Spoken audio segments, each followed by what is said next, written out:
Hi everyone, Lisa Finkel coming to you from Finkel Pottery in Eastern Canada from Prince Edward Island. Um, on a cold spring day, woke up to -3 outside with a north wind howling. So I am so ready for summer. I'm so ready to do a kiln unload in front of the kiln, let me tell you that.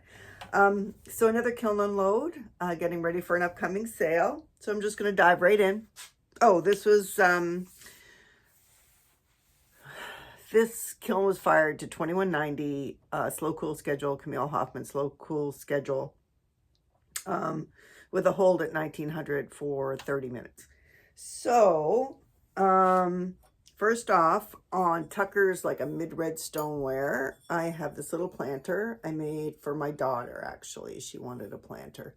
So it's alabaster to about here, a dip, and then 3 coats of Spectrum cactus on the outside and 2 coats of Spectrum cactus on the inside, because it's a planter, so I wasn't too worried about the coverage on the inside.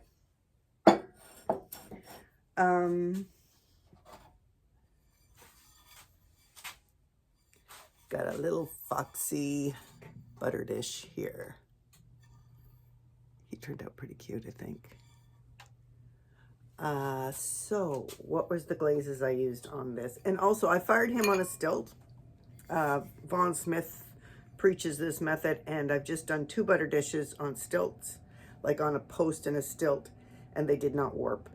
And the bottoms are smooth, and this is smooth, so you don't have that clay on clay grating sound, which can be tricky if you're waxing, if you don't like that.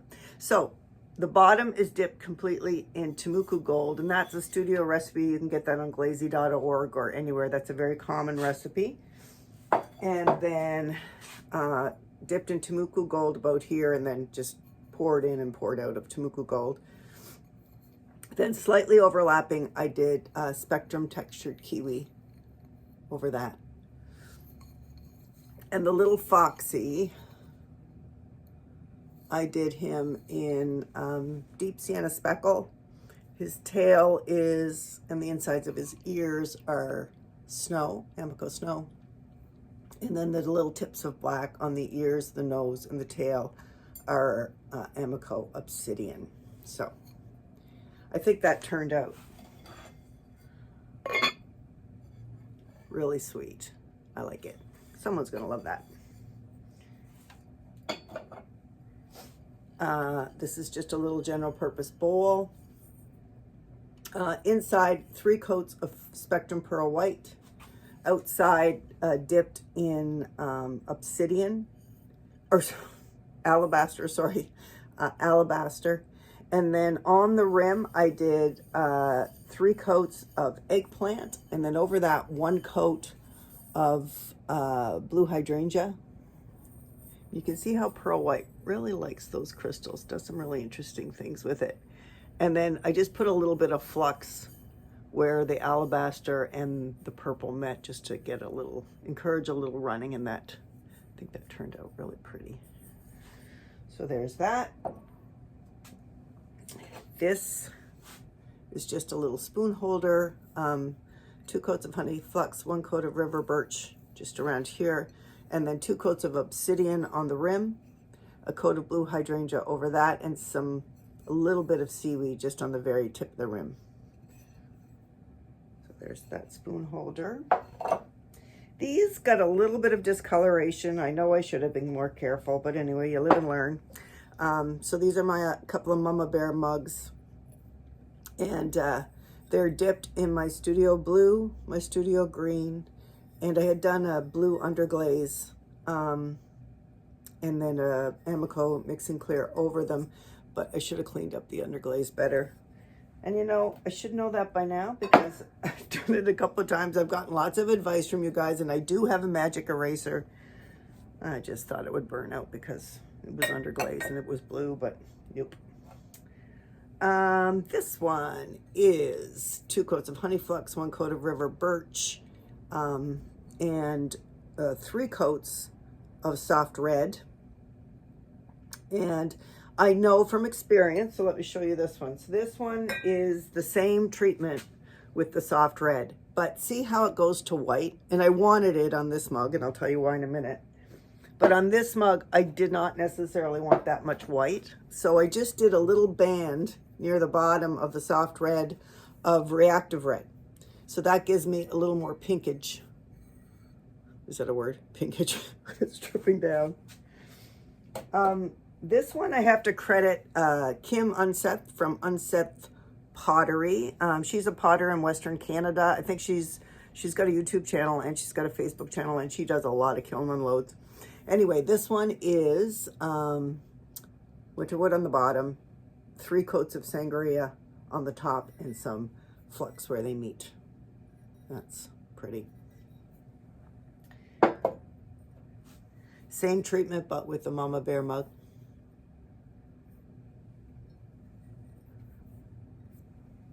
And this is a Mama Bear mug with the sangria, but with river birch instead of winter wood. So same look, just shiny versus matte. And really, it's just preference, right? What you prefer. Here's another one with the winter wood and sangria. Did a few of them because I'm guessing anything pink these days, and this sangria has been really popular for me, and anything I put it in is very, very popular. So that's good. These mugs that I just picked up here with the white, I've got several mugs in this load that I'm planning to put overglazed decals on. So you need a bit of a canvas to put those on, right? So when you're glazing, you got to kind of think, where do I want to put those decals? What do I want the look to look like? So I wanted a space here that I could put the overglazed decals. So the white for me is my friend in this scenario. So these two are going to get overglazed decals. Maybe I'll show you all the ones that are going to get, and that's soft red and river birch. This one is river birch and autumn purple. And in all cases, when I say river birch, it's 2 coats of honey flux and 1 coat of river birch. And this one is autumn purple, Spectrum Autumn Purple on the top. And these are also going to get overglaze decals. And I'll show you those when they come out of the kiln. This is the classic Norse blue on the top and winter wood on the bottom. And most of these have my Studio Clear in them. I was using Studio White, but I switched to clear for my white clay, and I really think it's fine. It's just a little creamier and it's cheaper. My clear is a cheaper glaze than my white glaze. So clear is your friend in that case. This is winter wood on the bottom and Laguna Parra turquoise on the top. And this one is a little carved mug I made. And I put 3 coats of kimchi on the bottom. I think I did 2 coats of kimchi because I knew with the little divots that the glaze was going to pool a lot. And I know that if you can get some good thickness on kimchi, you get like hints of blue. So I put Spectrum Soft Blue on the top, and just with a slight overlap.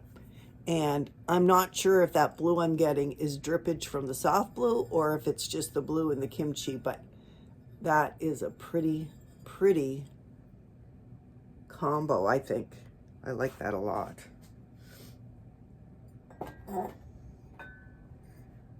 Of course, 2 of the classic winter wood with flux on the rim, always popular. They're never left on the table when I do a sale, that's for sure.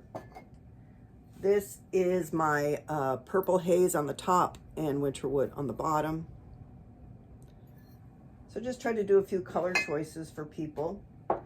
So now I'm going to show you, the rest ones I'm showing you for mugs are all going to have overglazed decals put on them. And I get my decals either from Sandbow or there's a company called Expressions Decals. So they interchange depending on what I want to do.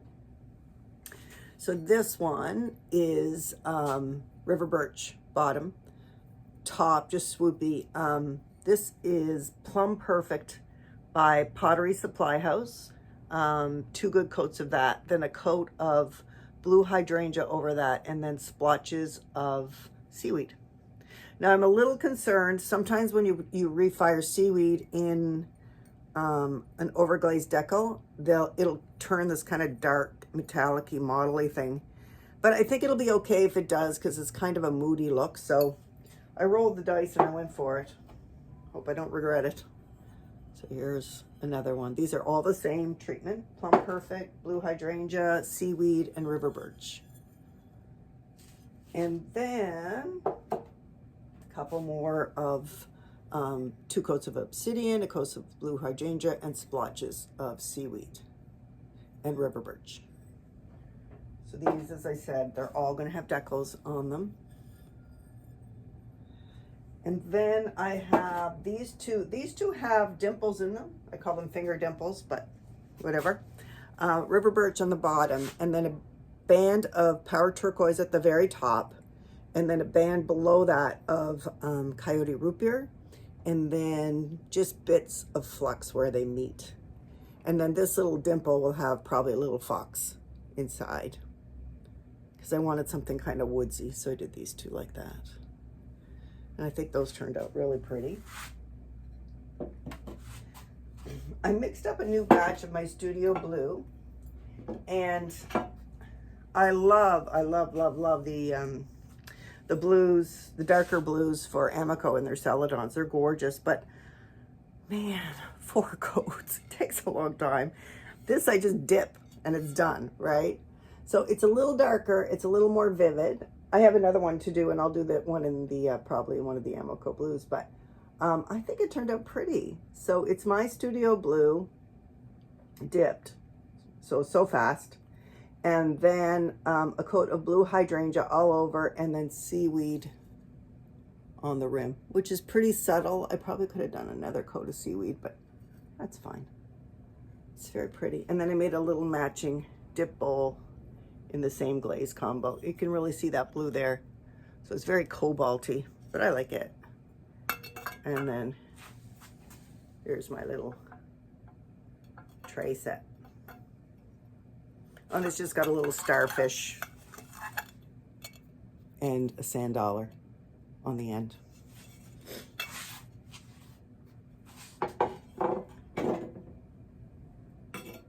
Okay, and the last one I want to show you is this bowl. So I did the outside in my Studio Blue. And this Studio Blue on a dark clay is like almost midnight blue, like almost black, just a hint of blue. And here's the inside. So the first thing I did on the inside is I did a single coat of pearl white. I didn't want to go crazy on the pearl white because it can kill color. So I just did 1 coat of pearl white. Then I did up to about 2 inches below the rim, I did Spectrum Soft Blue, 3 coats. And then overlapping that by probably about that much was 3 coats of Spectrum Kimchi. And it's very soft, but I think it's quite pretty. I like the contrast between the dark outside and the light inside. So that's it for this one. A couple more to come before the sale. So anyway, if you like what you see, please like and subscribe. I'll pop on when I get those overglazed decals on, or add them to the next kiln load or something, and you'll be able to have a peek. So take care, everyone.